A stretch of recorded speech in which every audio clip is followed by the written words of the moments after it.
The M4A1 Sherman, call sign Banshee, bucked as its tracks bit into the mud of the narrow lane. It was 0930 hours, July 10, 1944. Captain John Elias, 66th Armored Regiment, peered through his periscope, his throat coated in dust and the acrid smell of diesel fumes. They were 6 miles south of St. Lo, and the air was dead. Too dead. This was Operation Cobra's bloody prelude, and dead air meant an ambush. His orders, straight from divisional command, were simple. Find the seam. Exploit. The pre-war doctrine from Fort Knox echoed in his skull. Armor attacks with speed and violence. Do not stop. But here, in the Norman bocage, there was no speed. Only a maze of 10-foot-high hedgerows, earthen walls 1,000 years old, turning the French countryside into a series of green, leafy boxes. Each box was a kill zone. Banshee was the point element. The two tanks behind him, Charlie and Dog, were 50 yards back. Their 75mm guns traversed left and right. Infantry from the 29th Division was supposed to be with them, but they'd been pinned down a mile back. This was a pure armored assault, just like the manuals said. Elias scanned the looming hedgerow ahead. It had one gap, a narrow break for farm carts. It was pre-sighted. He knew it was. Driver, hard right, find a soft spo. The world exploded in white light. Not him. Charlie, the tank 50 yards behind, was hit. A high-velocity crack, not the whoosh of a rocket. A Panzer. Elias watched, frozen, as the Sherman's turret blew clean off, a 15-ton object tossed 20 feet in the air by the secondary ammunition cook-off. A geyser of flame erupted from the hull. No one was getting out. "Reverse! Reverse now!" Elias screamed. As his driver crashed the gears, a second shot, armor-piercing, slammed into his own frontal glasses. The clang was deafening, a church bell rung by a giant's hammer. The round ricocheted, but the tank was stunned. Through the smoke, 400 yards distant, he saw it. A Panther, low and wide, its long 75mm gun already traversing for a finishing shot. They had been lured into a Panzer Keil, a funnel of fire. This wasn't an assault, it was an execution. Elias's Banshee clawed its way back, engine screaming, disappearing behind a stone farmhouse just as the ground where he'd been dissolved in a German artillery barrage. The assault was over in 90 seconds.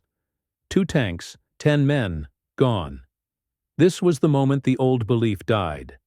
The U.S. Army's faith in the armored blitz was a fiction, a peacetime dream. The intruder was the reality of German defensive doctrine, patient, technologically superior, and utterly lethal. The American armored assault, as an independent concept, was a failure. If you're enjoying this deep dive into the brutal realities of wartime adaptation, hit subscribe and tell us in the comments where in the world you're watching from. Captain Elias sat on a crate, the taste of bile and cordite still in his mouth. The surviving crewmen were silent, their faces masked in a shared gray exhaustion. He was trying to write the after-action report for the 66th S3 Operations Officer. Contact 0930. 1 PZK-PFW V Panther, at 400 yards, hull down. Engaged by Charlie element. No penetration. Charlie destroyed by single shot. Banshee sustained one non-penetrating hit. It was sterile. It captured nothing of the heat, the sound, the smell of 10 men being incinerated. He looked at the dent in his own tank's armor. The paint was blasted away, revealing a 5-inch deep pockmark in the steel. A few inches lower, and it would have punched through the driver's hatch. His gunner, a kid from Ohio named Peters, was chain-smoking. "Captain, our round. It just bounced off. I saw it. Just bounced." The mystery wasn't a mystery at all. It was a failure of assumptions. Elias pulled out his field issue FM 17-10, Armored Force Field Manual. He'd memorized it at Fort Knox. It spoke of columns of exploitation and raids into the enemy rear. It assumed an enemy that would break and run when faced with massed armor. It was a doctrine built for the wide-open plains of Texas, not this tangled ancient maze. The Germans weren't running. They were waiting. They had better guns, better armor, and a defensive tactic that perfectly exploited the terrain. They allowed the U.S. tanks to enter the box, and then methodically, clinically, annihilated them from three sides. The American doctrine demanded they push. The German doctrine demanded they wait. In Normandy, the waiter always won. Elias's battalion commander, a lieutenant colonel who still believed in Patton's aggressive spirit, reviewed the report. "Captain," the CO said, his voice strained, "your men showed hesitation. The doctrine is sound. You must regain the initiative. Find the gaps and push." Elias felt a cold resignation. The CO wasn't wrong. He was just irrelevant. The gaps were the problem. "Sir, with respect," Elias said, his voice flat, "the gaps are where they want us to go. The doctrine is getting us killed. Our tanks can't fight their tanks. And if we can't fight them, we can't exploit anything." The colonel stared at him, offended by the breach of protocol. "You have your orders, Captain. Find another way through. We attack again at 1400. Elias saluted, his mind blank. He was being ordered to execute the same failed tactic. What he didn't know was that this precise, hopeless dilemma was being repeated across the entire Normandy front, and that the solution wouldn't come from a general.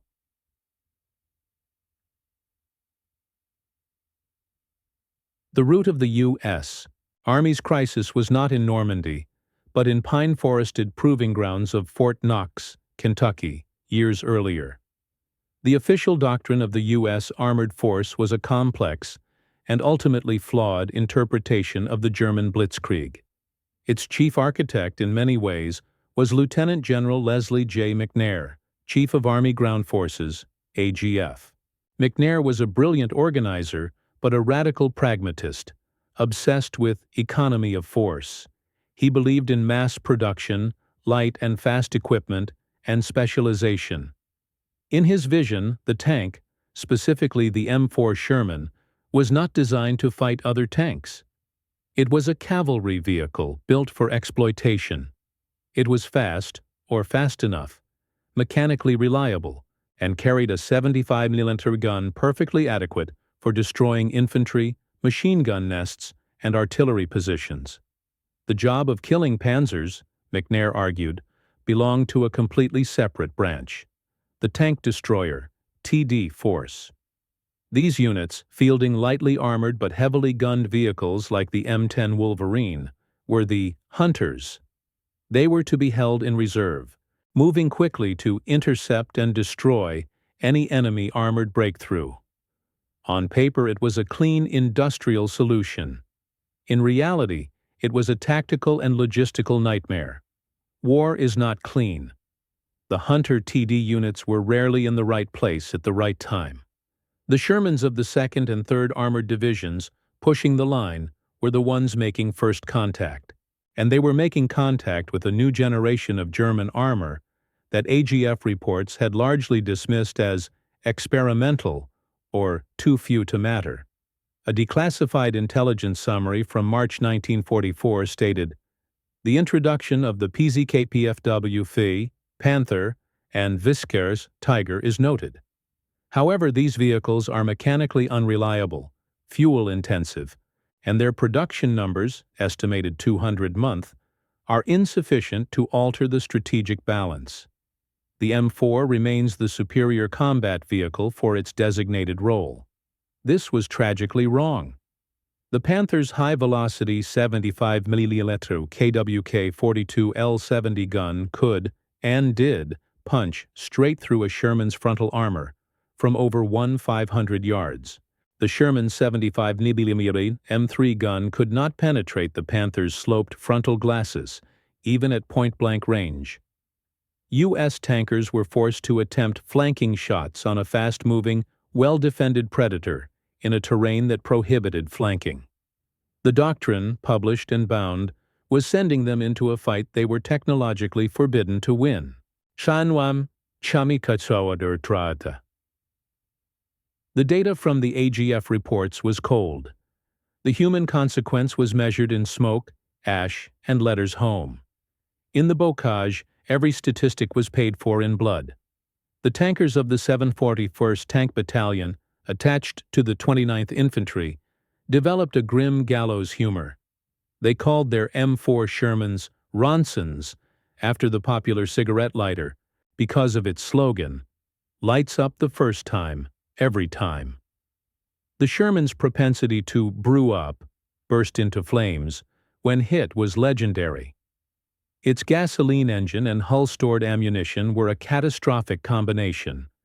A single penetrating hit, even one that didn't kill the crew instantly, often meant incineration. Crews began waterproofing their uniforms, hoping to gain a few extra seconds to escape the fire.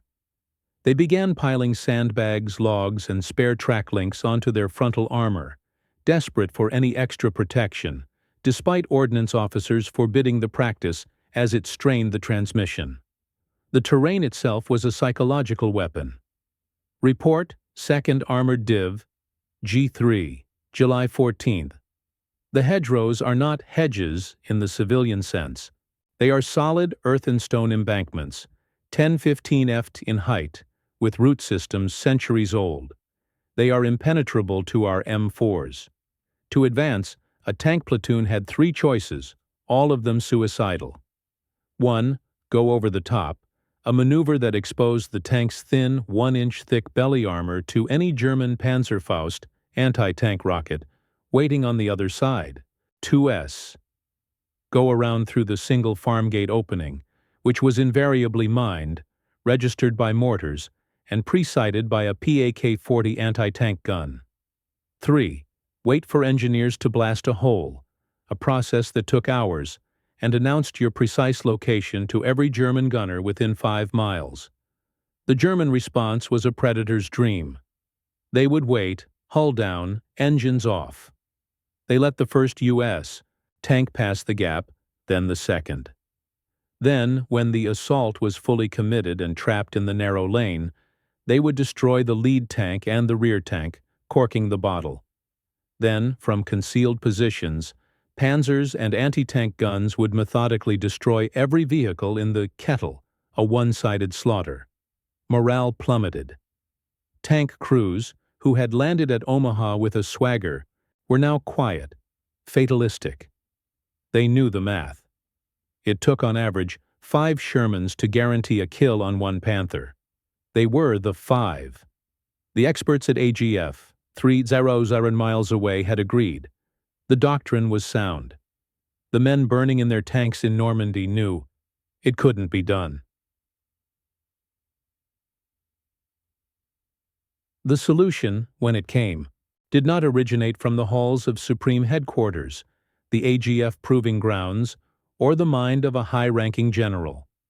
It came from a 29-year-old infantryman, Sergeant Curtis G. Cullen III, of the 102nd Infantry Regiment, 29th Infantry Division. Cullen was not a tanker. He was not an engineer. He was, by trade, a factory worker from Cranford, New Jersey. He was quiet, unassuming, and had a pragmatic mechanical mind. His context was not the grand strategy of armored warfare.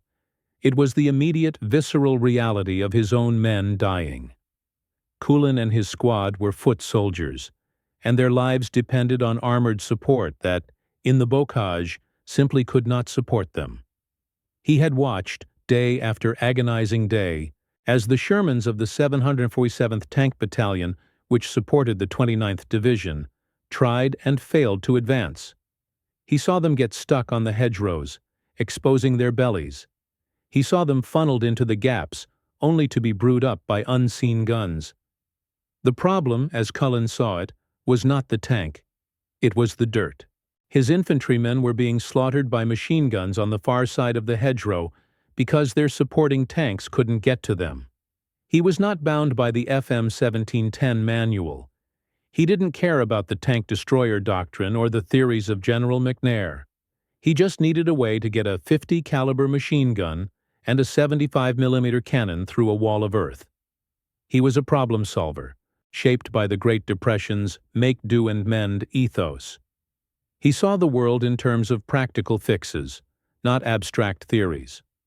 While officers like Captain Elias were wrestling with the failure of doctrine, Sergeant Kulin was staring at a pile of German scrap metal.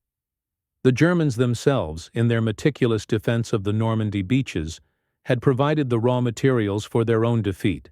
Kulin was looking at the massive X-shaped steel beams, the Czech hedgehogs, that had been designed to stop Allied landing craft. Now they littered the boneyards of the rear echelon. Kulin looked at the hedgehogs, then at the stalled Shermans, and an idea, a simple, crude, and utterly brilliant idea, began to form.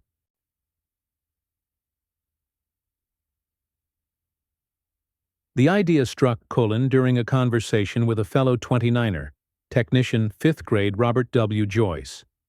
They were discussing the dragon's teeth obstacles the Germans had used on the Siegfried Line, and Kulin made the connection. What if, he mused, we put teeth on the front of the tanks, not to fight, but to cut? He wasn't proposing a new weapon. He was proposing a tool. He envisioned welding the massive steel beams from the German hedgehogs onto the front of a Sherman, like the prongs of a fork, to rip a new hole in the hedgerow, right through the earth and roots. This would allow the tank to burst through the embankment turret forward, gun blazing rather than climbing over it, belly exposed. He took his idea to his company commander. The lieutenant, exhausted and overworked, thought it was a fantasy. "Sergeant, we are infantry. We don't modify tanks. Ordnance will have your stripes for unauthorized modification of TE equipment." The resistance was immediate. This was not in any manual. It would add weight to the front of the Sherman, potentially stressing the transmission and final drive. It was crude. It was ugly. It was, in the eyes of by-the-book officers, the stupidest thing they had ever heard. It violated every rule of property and procedure. But Kulin was persistent. He saw the logic where others saw only red tape. "Sir, if we don't get those tanks moving, we'll be sitting in this field until Christmas. It's either this, or we keep going through the gaps. And you know what's in the gaps." The officer relented, not with approval, but with a strategic look the other way. Cullen and Joyce were on their own. They requisitioned, a polite term for scrounging, a welding torch and a generator from a wrecked maintenance truck. They drove a jeep to a collection point for captured enemy materiel near Omaha Beach, piled high with the very hedgehogs that had claimed so many lives just weeks before. They were, in effect, about to recycle the German defenses into an offensive weapon. They hauled several of the heavy steel beams back to their unit's maintenance area, hidden behind a bombed-out cidery. The first secret test would have to be done far from the eyes of the battalion staff. Mower. The setting was a quiet, shattered farmstead, miles behind the front line. The air hummed with the sound of the generator Kulin and Joyce had salvaged. They had found an ally, a sergeant from the 747th Tank Battalion's maintenance platoon, who brought them a battle-worn M4 Sherman that was down for maintenance. He was just as desperate for a solution as Kulin. "Don't break my tank, Sergeant," the tanker said, "but if you can make it fly, I won't tell." For 2 days, they worked under the cover of a camouflage net, the smell of ozone and burnt steel mixing with the stench of the dead cattle in the next field. They cut the German steel beams into 4-foot tusks. The first design was crude.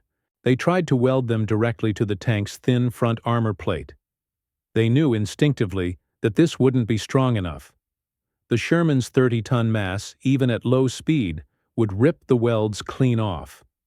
The maintenance sergeant pointed to the massive cast steel final drive housing at the bottom of the Sherman's bow. "That's the backbone," he said. "You want to push. You push from there." So they redesigned, creating a thick, reinforced cross brace that distributed the load from the tusks directly to the strongest part of the tank's chassis. It was ugly, improvised, and looked like a piece of farm machinery. They nicknamed it the Rhino. When they were finished, they found an intact hedgerow at the edge of the farm, one that hadn't seen battle. The tank crew was deeply skeptical. "You want me to drive into that?" the driver asked. "Just put it in low gear, sir," Cullen said, his heart pounding. "And don't stop." The driver closed his hatch. The Sherman's engine revved. The tank lurched forward, tracks digging. It hit the hedgerow at 5 miles per hour. The tines dug in. The engine screamed. The tank climbed. And then stalled, its tracks spinning uselessly, the tusks buried in the packed earth. It hadn't worked. The driver reversed, pulling a cascade of dirt with him. Cullen's face fell. He had failed. "No, wait," T5 Joyce said, tapping the steel. "It's not the device. It's the angle. The tines are digging down, not up. It's acting like an anchor, not a plow." The tank driver, his head out of the hatch, overheard. "And I need more speed. I hit it slow, like the book says. Let me try again. And this time, I'm gonna hit it like I mean it." The crew spent an hour with the torch, re-angling the tusk-like prongs, giving them a slight upward curve. They reinforced a weld that had cracked under the strain. The driver backed up 50 yards. This time, he didn't creep. He gunned the engine, hitting the hedgerow at 15 miles per hour. There was a sound like a giant tree splitting. The 30-ton tank jumped as the prongs bit, lifted, and tore. Earth, roots, and stones erupted as the Sherman disappeared into the embankment. For a terrifying second, Cullen thought it was buried. Then, with a final grinding roar, the Sherman burst through the other side, landing with a crash in the next field. It had not climbed, it had breached. It sat there, engine idling, turret forward, gun ready, in a cloud of dust.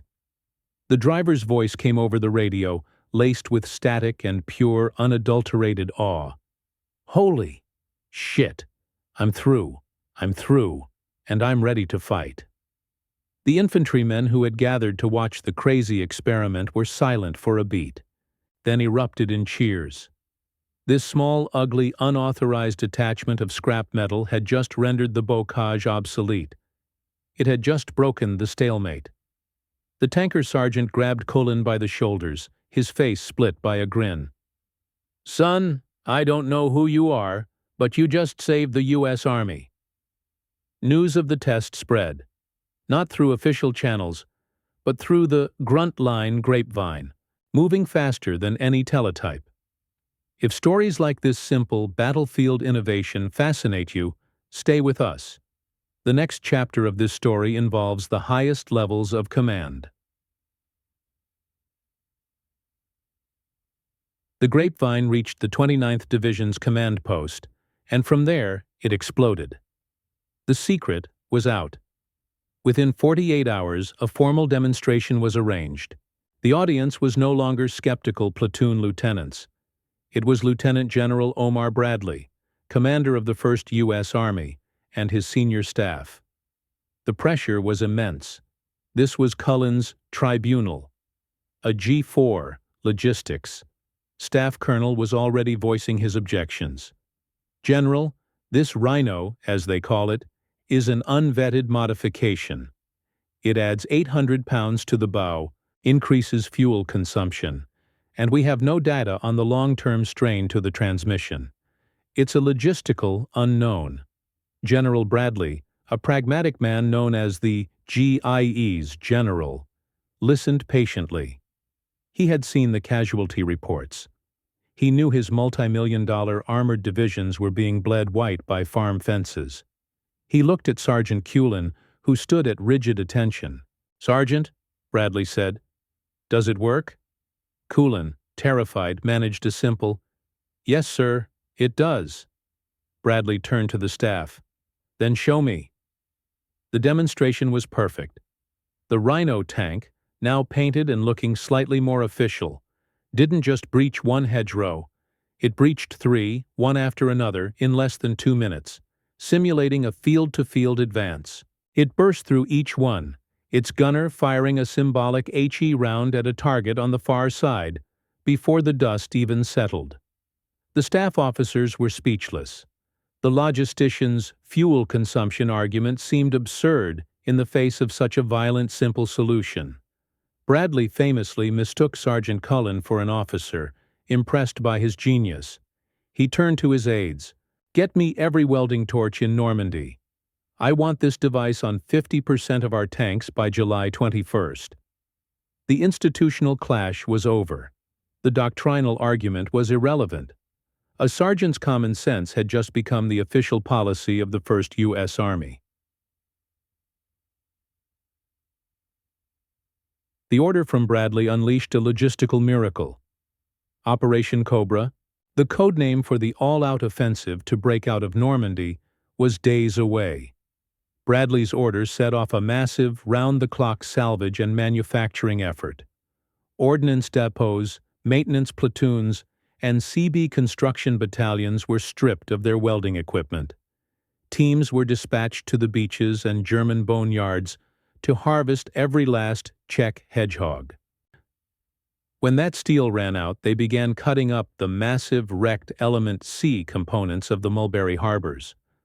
Welders worked 24 hours a day, sleeping in shifts by their torches. The Rhino, or Cullen device, as it was officially known, was being mass-produced in the field. Within a week, over 500 Shermans and M5 Stuart light tanks had been modified. On July 25, 1944, Operation Cobra began. After a massive aerial bombardment, the armored divisions moved, but this time they did not head for the gaps. We are back with Captain John Elias, 66th Armored. His Banshee now sports the crude, four-pronged Rhino. He is no longer point in a column. He is part of a line of 20 tanks, advancing abreast, spaced 100 yards apart, with infantry squads tucked in right behind them. Ahead is the first hedgerow. Elias gives the order. All Banshee elements, advance, now. The German defenders were waiting. Their K-40s and hull-down Panthers were sighted on the gaps, their machine guns aimed at the low points. They were waiting for the old assault. What they saw was a nightmare. 20 Sherman tanks, not stopping, not funneling, but accelerating toward the 10-foot wall of earth. All at once, the tanks hit the hedgerow. The sound was like a continuous earthquake. The entire line of defense dissolved in dirt and smoke as 20 new, unauthorized gaps were ripped open. Elias's Banshee burst into a field. A K-40, 300 yards to his right, was desperately trying to traverse, its crew completely exposed. Before it could fire, Elias's gunner, Peters, put a high-explosive round into the gun shield. The German defensive system, so perfect 24 hours before, was utterly broken. The armored assault had been reborn. It was no longer a tank-only maneuver. It was a true combined arms breach. The impossible terrain was, in a single morning, rendered irrelevant. The historical consequences were immediate and profound. Operation Cobra was a spectacular success. The new tactics, enabled by the Rhino device, shattered the German front line. The 2nd and 3rd Armored Divisions poured through the breach, finally able to use their speed, just as the old doctrine had dreamed. They drove deep into the German rear, triggering the collapse of the entire German 7th Army at the Falaise Pocket. The stalemate in Normandy, which had cost the Allies tens of thousands of lives, was broken in a matter of days. Paris was liberated on August 25th, weeks ahead of schedule. The war in France was, for all intents and purposes, over. The question posed by this story, why did the U.S. Army stop using armored assaults, finds its answer here. They didn't stop. They stopped using a failed doctrine. They stopped the suicidal tactic of sending tanks, unassisted, into a prepared defense they couldn't breach. The deadly Panzer counterattacks and the impassive hedgerows had been a brutal, bloody teacher. The U.S. Army learned, at a terrible cost, the lesson of combined arms. The Rhino device was the key that unlocked the new doctrine. The tank's role was redefined overnight. It was no longer just an exploitation vehicle. It was a breakthrough and assault weapon, but only when integrated with infantry, artillery, and most importantly, technological adaptation. For his invention, Sergeant Curtis G. Cullen was awarded the Legion of Merit. He was not promoted to general. He did not become a household name. He quietly served out the war, returned to America, and lived a modest life, forever the quiet factory worker who had, for a few crucial weeks, held the key to the war in Europe. His legacy, however, was cemented in steel. The U.S. Army dissolved the tank destroyer branch, recognizing its failure. The lessons of the bocage were codified. The next generation of American tanks would be main battle tanks, designed from the ground up to kill other tanks and support infantry. The Rhino had proven that the most valuable weapon was not doctrine, but adaptation.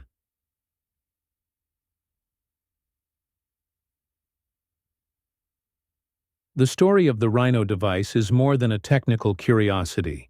It is a timeless parable about the nature of war, innovation, and institutional arrogance. The generals at Army Ground Forces, with their complex doctrines and logistical charts, had planned a perfect war for a world that did not exist. The U.S. industrial base had provided the quantity to win, but it was the frontline soldier who had to provide the ingenuity to survive. Sergeant Cullen's story is the perfect archetype of bottom-up innovation. It is the spiritual ancestor of the field-expedient up-armoring of Humvees in Iraq, the sandbag defenses on river patrol boats in Vietnam, and the jury-rigged solutions of engineers in every conflict. It is the triumph of observation over assumption, of pragmatism over dogma. The greatest obstacle in any human endeavor, especially one as rigid as a military hierarchy, is often not the external enemy. It is one's own inflexible beliefs. The U.S. Army was willing to sacrifice thousands of men to a doctrine that was visibly failing, simply because it was the doctrine. The true armored assault that failed was the assault on reality itself.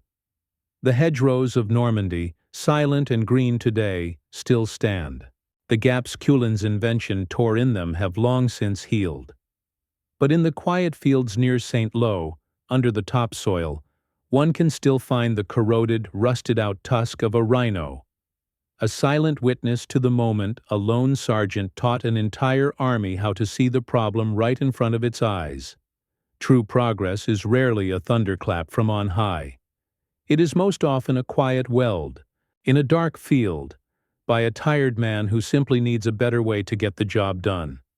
Every great idea begins as an act of defiance against impossibility. What impossible ideas do you think are waiting to be discovered, right now, on the front lines of our own challenges?